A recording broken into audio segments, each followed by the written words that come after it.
प्रधानमंत्री नरेंद्र मोदी मध्य प्रदेश के दौरे पर हैं। वे रविवार को छतरपुर पहुंचे, जहां उन्होंने बागेश्वर धाम बालाजी मंदिर में पूजा अर्चना की। पीएम मोदी ने यहां बनने जा रहे बालाजी सरकार कैंसर इंस्टीट्यूट का शिलान्यास किया और एक जनसभा को संबोधित किया। पीएम मोदी ने बागेश्वर धाम के पंडित धीरेन्द्र कृष्ण शास्त्री से मुलाकात की। मुलाकात के बाद उन्होंने धीरेन्द्र कृष्ण शास्त्री की मां से भी मिलने की इच्छा जताई। इसके बाद दोनों की मुलाकात हुई। मुलाकात के दौरान पीएम मोदी ने उनकी मां से हंसी मजाक करते हुए कहा, आपके मन की बात की पर्ची मेरे पास है। आप बेटे की शादी करवाना चाहती हैं। दरअसल धीरेन्द्र कृष्ण शास्त्री कई बार ये कह चुके हैं कि उनकी मां को उनकी शादी की चिंता रहती है। उन्होंने बताया था कि उनकी मां बीते 3 साल से उनकी शादी को लेकर परेशान हैं। वहीं सोशल मीडिया पर भी धीरेन्द्र कृष्ण शास्त्री की शादी को लेकर चर्चाएं होती रहती हैं। प्रधानमंत्री नरेंद्र मोदी ने छतरपुर में एक सभा को संबोधित करते हुए कहा कि आजकल कुछ नेता धर्म का मजाक उड़ाते हैं, उसे नीचा दिखाने की कोशिश करते हैं और लोगों को बांटने में लगे रहते हैं।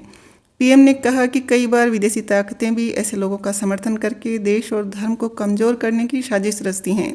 पीएम मोदी ने कहा, हिंदू आस्था से नफरत करने वाले लोग हमेशा किसी न किसी रूप में मौजूद रहे हैं।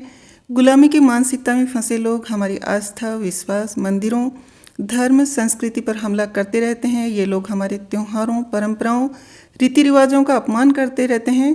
जो धर्म और संस्कृति स्वभाव से प्रगतिशील है, उस पर हमला करने की भी हिम्मत करते हैं। इनका मकसद समाज को बांटना और उसकी एकता को तोड़ना है। प्रधानमंत्री नरेंद्र मोदी ने बागेश्वर धाम के पंडित धीरेन्द्र कृष्ण शास्त्री की तारीफ करते हुए कहा कि वे लंबे समय से देश में एकता का मंत्र फैला रहे हैं। अब वे समाज और मानवता के हित में एक और बड़ा कदम उठा रहे हैं। ये है बागेश्वर धाम में कैंसर इंस्टीट्यूट बनाने की योजना। प्रधानमंत्री ने कहा, अब यहाँ श्रद्धालुओं को भजन प्रसाद के साथ साथ स्वस्थ जीवन का आशीर्वाद भी मिलेगा। पीएम मोदी ने महाकुंभ 2025 का भी जिक्र किया और कहा कि यह आयोजन पूरे देश में चर्चा का विषय बना हुआ है। उन्होंने कहा, अब यह अपने चरम पर पहुंच रहा है। लाखों लोग वहां पहुंच चुके हैं, त्रिवेणी में डुबकी लगाकर आशीर्वाद ले रहे हैं। इस भव्य आयोजन को देखकर हर कोई अभिभूत है। प्रधानमंत्री मोदी ने कहा, यह महाकुंभ आने वाली पीढ़ियों के लिए एकता के प्रतीक के रूप में प्रेरणा देगा।